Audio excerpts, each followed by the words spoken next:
And ladies and gentlemen, welcome once again to Australian Indian Radio's daily live updates coming to you from sunny Brisbane. Hey, it's a wonderful day out there today, and it's Tuesday. Tuesday is a very, very good day as it is our Tuesday, our reminder. So we really, really love that. Forecast for rest of Tuesday, the summary is maximum of 23 degrees. Chance of rain is 10%. Brisbane area mostly sunny. Slight 20% chance of shower about Bayside suburbs, near zero chance everywhere. We'll have some light winds happening today. Fire danger is low to moderate, but still always take that precaution, as I have said before many times, that it is always advisable to be very, very cautious. Australia is a very, very dry country here. Sun protection is recommended from now till about 1:30 p.m. UV index is same as yesterday, about 3, which is moderate. So that is the update for today. But as we know, as I mentioned before, and some news which has just come in is about the coronavirus update, and especially on places of worship. So as we know, Tuesdays are typically the prayer days for many Hindus. So if you're going to a temple, this is what you are allowed to do now. So stage 3 of easing restrictions for place of worship. Because Queensland has such a positive health response to gradual easing of COVID restrictions, they are able to kickstart our social recovery and ease those restrictions sooner than expected. So stage 3 of the roadmap of easing Queensland's restrictions started at midday, meaning from yesterday, meaning that you can now welcome more communities to worship on site, face to face in your spiritual homes, meaning your temples and mosques and churches or whatever it might mean for you. What it means for you is increased attendance. Venues bigger than 200 square meters, 1 person pay 4 square meter. Venues smaller than 200 square meters, 1 person pay 2 square meters, up to total of 50 people. So people from the same household should be allowed to sit together, and groups of households to be kept separate. Of course, that makes sense. If you live together in the same household, why can't you sit together? Fewer restrictions for singing. So there you go. You can now sing. Under stage 3, singing is permitted during services with the same distancing requirements listed as above, based on your venue size. So the key things there are physical distancing to the extent possible, hand hygiene, washing hands and using alcohol-based sanitizer, respiratory hygiene, coughing and sneezing into the elbow, tracing, rapid response. So keep contact details for 56 days for each service. Frequent environmental cleaning and disinfection. So these are some of the common everyday rules that do apply in cases like this anyway. So, it is wonderful to see that those restrictions have been eased. And hey, before we move on today, just like to share some quick facts with you. So, it's wonderful to get all your support. It is just amazing. And if you look at that, 114,000 video views in 1 week. Which is this week, which is only, we only few days into the week. So that is amazing. So if you haven't seen it, you don't know what you're missing out on. So go out and check out some of the previous posts and you will find out. So for that, I'd like to thank each and every one of you for, those kind of wonderful stats that's coming through. So it is through your response, your support, that we will always improve and move forward. And it's wonderful to have that. But right now, let's move on with the job at hand. Well, coronavirus cases is what we have been talking about. So let's look at the numbers first before we move on. So Queensland, the confirmed numbers are 1,067. The recovery is 1,055 and 6 recorded deaths. And Australia, unfortunately, the numbers have increased. So confirmed cases is 8,586, which is 137 more than our last reporting. Recovery is 7,420, and the deaths that we talked about at 104 is now 106. Those 2 new cases coming out of Victoria. Worldwide, the confirmed cases are 11.5 million, recovery 6.2 million, 535 K deaths recorded. So that's a big number out there. So what's happened in Victoria? Let's have a quick look at the cases there. This is a report that it's one of the darkest day in Victoria's history. But after that, we will also hear from the Premier Daniel Andrews and see what he has to say as well. Just watch his body language there. I don't think he didn't feel very comfortable in there at all. But he has to do, the man's got to do what the man's got to do. Right now, let's take a look at this report. Victoria's second wave has taken a frightening new turn on our darkest day since the pandemic began. Coronavirus has killed 2 more people as we recorded 127 new cases, a record single-day spike. The border with New South Wales will slam shut to millions of Victorians in a few hours, while residents trapped in lockdown high-rises plead for food, support and freedom. Andrew Lunn begins tonight's coverage. On the Premier's birthday, there was little to celebrate. Sadly, it is my duty to inform you that a man in his 90s has passed away overnight. That death and the death of a man in his 60s this morning took the state's COVID-19 death toll to 22, as Victoria notched up a record 127 new cases of coronavirus. Clearly 127 is a big number and nobody wants to see it. It prompted drastic action from New South Wales. New South Wales and Victoria will be shutting down their borders from midnight tomorrow night. I spoke with the Prime Minister, I spoke with Gladys. We agreed that this is the best thing to do at this time, out of a sense of caution. Already fenced in, 3,000 residents of the Flemington and North Melbourne public housing towers are entering their 3rd night of hard lockdown, and frustration is growing. They said that they will provide everything, as well as those hardship payments, but there's no point giving us money if we can't leave to spend it and buy ourselves food. Health authorities confirmed another 16 cases in the estates, taking the total number to 53, with the government still scrambling to implement its response. I just want to assure all of our residents that we are doing absolutely everything that we can to both reach out and support people in this really difficult time. With 3 cases reclassified, the state's total number of COVID-19 cases has risen to 2,660. 645 are currently active, 31 people are in hospital, 5 are in intensive care. 34 cases are linked to known outbreaks, 40 were identified through routine testing and 53 cases are under investigation. None of today's new cases are returned travellers. One is a healthcare worker at the Royal Melbourne Hospital, another is from the Alfred. 2 are linked to abattoirs, one at the JBD facility in Brooklyn and one at Pacific Meats in Thomastown. We will get this back under control. The implication that the government has lost control was backed by a warning from the Chief Health Officer that current containment measures may not be enough. We need to form a view over coming days as to whether that's a sufficient suppression of transmission. The government's asked for more logistics help from the Australian Defence Force and may also ask for federal police.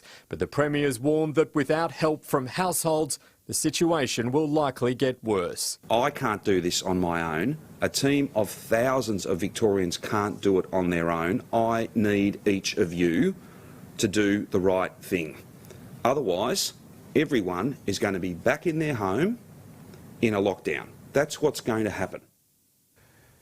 Now, Andrew's in Truganina tonight. There's been a big increase in this. So there you are, ladies and gentlemen. You've heard there from the Premier Daniel Andrews. Let's listen to his full speech of what he had to say. I just have a message for those residents. This is not about punishment. This is about protection. We cannot have a cohort of people, many of whom, not all, but many of whom, are in poor health to start with. We can't have this virus spread. We have to do everything we can to contain the virus, and that's why staying in your unit, staying in your flat, is absolutely essential. If we have a large group of people who've already got pre-existing and underlying health challenges infected with this virus, then people will die. It is as simple as that. These towers are being treated in a public health response sense no different to an aged care facility. and that is exactly the right way to go, given the inherent vulnerability, not of every resident, but of many, many residents.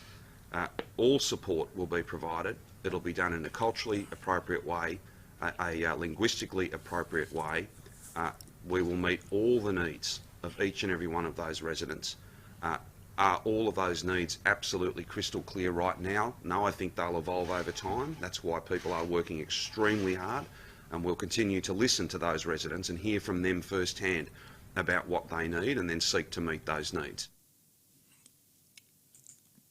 So that's the message there from Premier Daniel Andrews. And of course, as I said before, that, you know, if you look at his body language, the man's got a lot of thing on happening on his shoulders at the moment. So, well, right now, as he mentioned, that what's the response from New South Wales? What's happening at the border there? Let's find out and take a quick look. Good morning, everybody. I can confirm that following the receipt of health advice this morning from Dr. Chant and following conversations with both the Victorian Premier and the Prime Minister of Australia, Mr Morrison, that New South Wales and Victoria will be shutting down their borders from midnight tomorrow night. So today and tomorrow is the last time in which any Victorians will be allowed across the border unless they have a special permit or some exemption. We have done this based on health advice, and especially given the fact that when our nation had those higher number of cases back in February and March, the vast majority of those cases were from overseas travellers or their direct contacts. What is happening in Victoria is very different, which is why we've had to take this necessary step. We wouldn't have taken this step unless we absolutely had to. And in essence, it also takes pressure off Victorian resources because our police and our health officials are able to do their jobs on this side of the border and allow the Victorian officials, whether it's their health officials or their police, to focus on getting a control of the virus. I appreciate that the Victorian Premier has already spoken to the media today, and he would have outlined the fact the community spread is increasing throughout Melbourne. And we are also concerned, based on the health advice I received this morning, that there's no guarantee that some of people in regional Victoria may have not been seeded, what they call seeding, or we don't have any confirmation that nobody in regional Victoria is immune from the virus at this stage. Please know this isn't a decision we take lightly, but during the pandemic I've always said New South Wales will have a no regrets policy. And I thank both the Prime Minister and Mr Andrews for allowing us to move forward with this decision. And I also stress to the other states, now that New South Wales has taken this decision, and given where we are, there's really no excuse for any other state apart from Victoria to have any border closures with New South Wales. And I urge all the other states of Australia, in our national interest, to think about that. Given this move by the New South Wales government, we now anticipate that the rest of the nation will be able to deal with each other directly without any hard border closures. I will now ask the Health Minister to say a few words. Dr Chant will then give an update. So that was the response there from the Premier of New South Wales, and of course, keeping those borders closed. So when we look at the decision made by the Queensland not to open its borders straight away, I think it was a very wise decision because you can see what's been happening otherwise. So, all the precautions really, really need to be taken. Otherwise, we will all end up in that situation. And, everyone wants to get back to the normal life. Everyone's businesses are suffering. People are not able to go to places. But if we hang in there for a little bit longer, get it all under control, and then ease these restrictions, then it will be good. As soon as a little bit of restrictions is reached, I've seen on social media as well, people jumping on now say, flights are open now from Brisbane to India, can we book a flight? And all of those kind of conversations have started happening. People are very quick to jump to that. I know that some people really, really do need to travel under the compelling and compassionate grounds. They're still allowed to do that, but you have to go through, the authorities and do the right thing, fill in the forms and everything like that. So it is more so about the other people rather than just yourself in times like that. That's the way that you should see these things.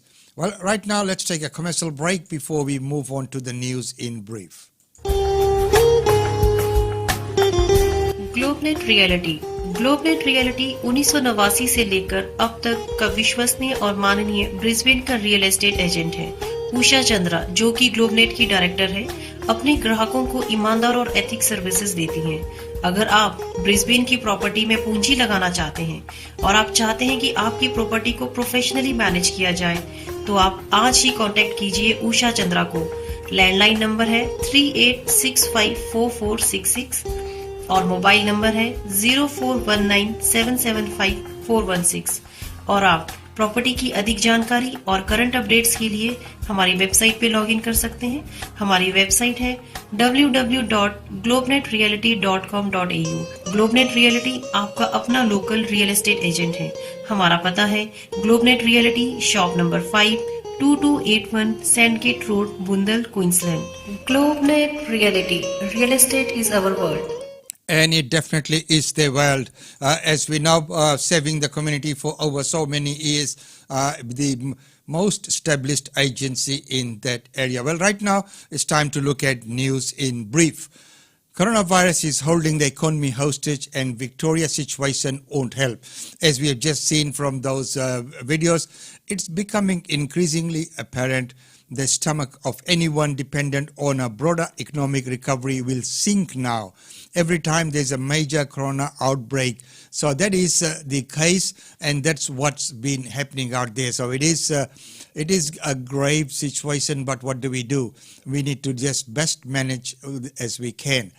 Students in Perth's pro-Hong Kong democracy scene have seen death threats and intimidation. Perth-based pro-Hong Kong democracy activist Mary says she has been spied on and threatened, and she is concerned about Beijing's reach. She'll only share her story while hiding behind a mask and pseudonym. So far-reaching powers as they reckon. And the next news snippet is the Eels are the real deal this NRL season, or are they? The Parramatta Eels are an outside bet for NRL premiership this season off the back of a little left edge. So that's something we got to wait and see. Athletes facing mental health challenges shouldn't have to suffer in silence. Well, no one should. As we know, further down the track, we will cover a little bit more about the mental health. And if you look at our newspaper, the current issue will go to print tonight. So, this weekend you'll get the latest issue of that. And we have the mental health helpline and the new organization that's been formed. All information about that in our newspaper. And as we know, that it is a growing concern and people should not suffer in silence. So be it athletes, be it anyone. But athletes facing mental health challenges shouldn't have to suffer in silence. Sympathy and support for sports people who speak about their psychological health is important. It is also crucial to recognize the conditions that may impede their mental well-being, which is very important as well, because often what we see on the top is not what's happening or what's going on in someone's individual life, what's going on in their mind, what they are going through, and what they saw might be two different things. No flight, no refund. What can you do if your trip's cancelled and when you haven't got your money back either? That might be the scenario for many people at this point in time. Some travellers have been waiting for months to get their money back on flights cancelled because of coronavirus pandemic. And many are not entitled to their refunds, as some of them are finding out, and some are entitled to, but it's a process that they have to go through. Some have been given credits that they can use on other flights, and some people are just asking for their money back, saying that they just don't know when the flights will reopen again. So, it's a very, very precarious situation out there, and I, sympathize with the many who have been caught in that situation. Now, pandemic may scar our generation for the rest of their lives. As the world limps on during the coronavirus crisis, experts warn that this is just the start of the problems for young people who will face delayed career and family life and may never even own a home. as we know that the studies will definitely be impacted. It depending upon how long this is going to last and how long it takes us to recover. It will all be dependent, and children and students going through this phase of their life, will definitely lose out at least a year out of their career. So, this will throw a spanner in the works for many people. And it is just not right. One of the things that people were talking about over the weekend was that maybe the schools should have had the holidays, school break a little bit earlier while the pandemic was in the peak, so that people could stay home and use the time when it's okay to go back to school a little bit quicker. Just a thought. So, I thought that was a little bit of clever thinking there. Well, next news is the stolen boy. All memory of his family faded. Then a stranger came along. And it is wonderful when things like this happen. Taken from their war-torn homeland and raised as Indonesian Timor-Lestes, stolen children are finally coming home. There will be a lot of tracing, finding their families and everyone that might happen there as well. So extreme flight risk. Christine Maxwell has transferred to New York jail as she prepares to face court over allegations that she recruited women and girls for Jeffrey Epstein to sexually abuse. So that's a very, very bad news out there as well. The end of Cretaceous period was bad for dinosaurs but good for flowering plants. A new global study has revealed the first complete evolutionary tree of Earth's flowering plant families, showing how the group rose to the world domination. As you can see from that picture there, it's wonderful to see that happening. 5% of Spain's population are exposed to COVID-19. A wonderful place there to eat out. A nation antibody study in Spain shows that 5.2% of the population have been exposed to coronavirus, but also suggests that the immunity to the disease can exist for a short time and then disappear. So that's what's happening in Spain. Now let's go to Hong Kong and let's see what's happening right there. A Hong Kong court denies bail for the first person charged with the inciting separatism and terrorism under the city's new national security law after he carried a saying "Liberate Hong Kong" and drove his motorcycle into the police. We saw that scene yesterday when he crashed there as well. So he's the first one to be taken in under those new laws. Well, Taiwan. What's happening in Taiwan? So Taiwan says Dalai Lama is welcome to visit, but that will potentially infuriate China. Beijing views that Dalai Lama as a dangerous separatist, and the exiled Tibetan spiritual leader has not visited the Chinese-claimed democratic island of Taiwan since 2009. So his planned visit could spark off something there. And 7 staff test positive to coronavirus at Melbourne's Northern Hospital. A hospital in Melbourne's North conducts a deep as a clean for its emergency department after 7 staff members tested positive to coronavirus over the last 5 days. So that's a lot of people who have tested positive for that.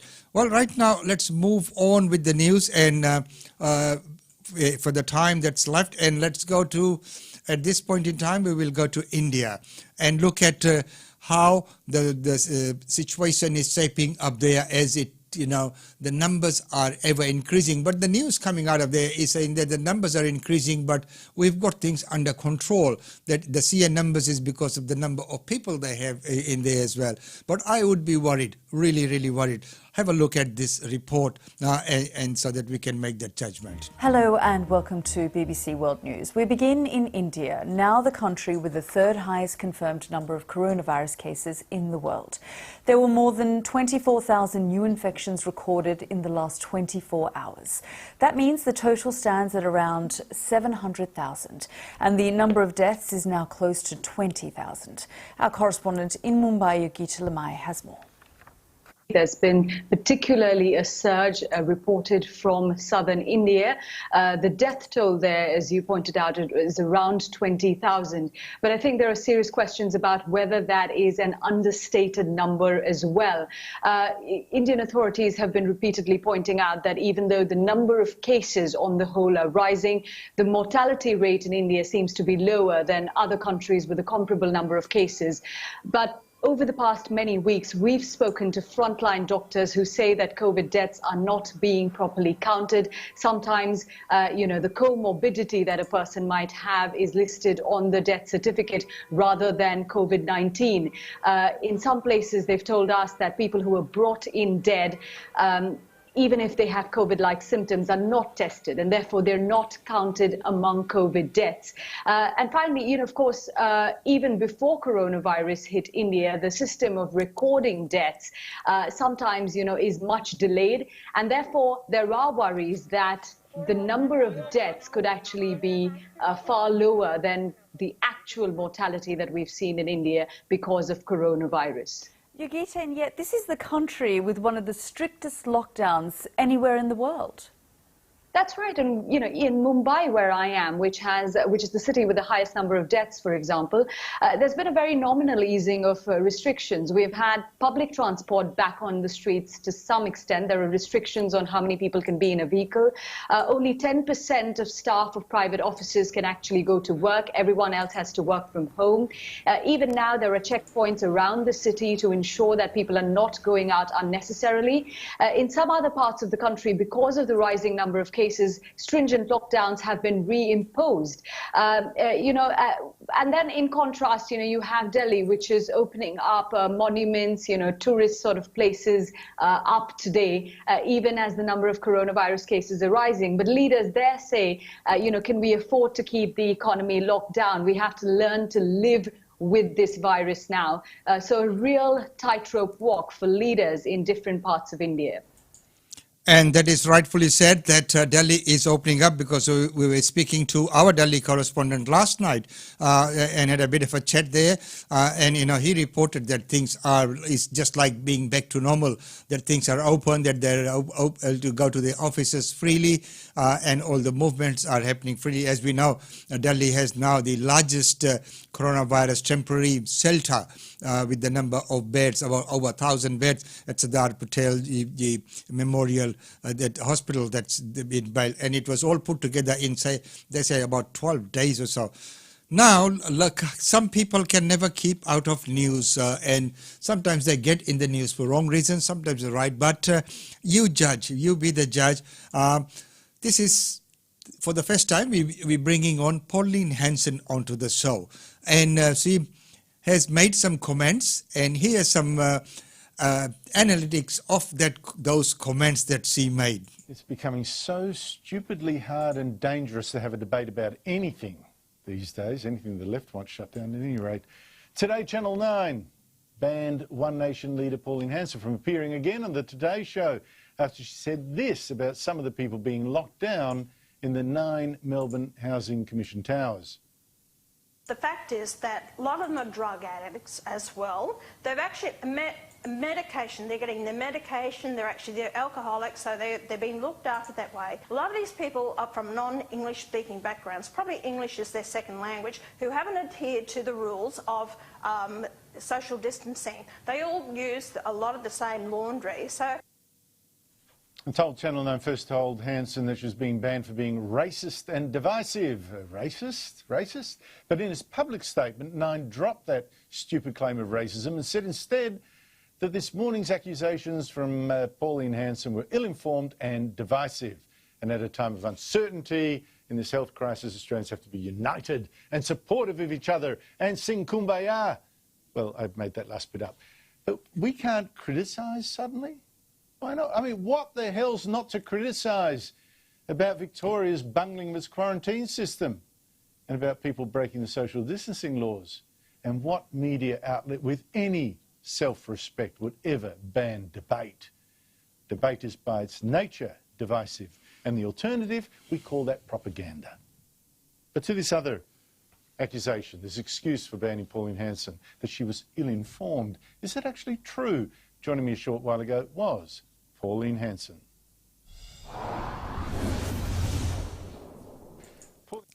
So there you are, ladies and gentlemen, and as we are fast running out of time as well, so we will go to all our upcoming events for today.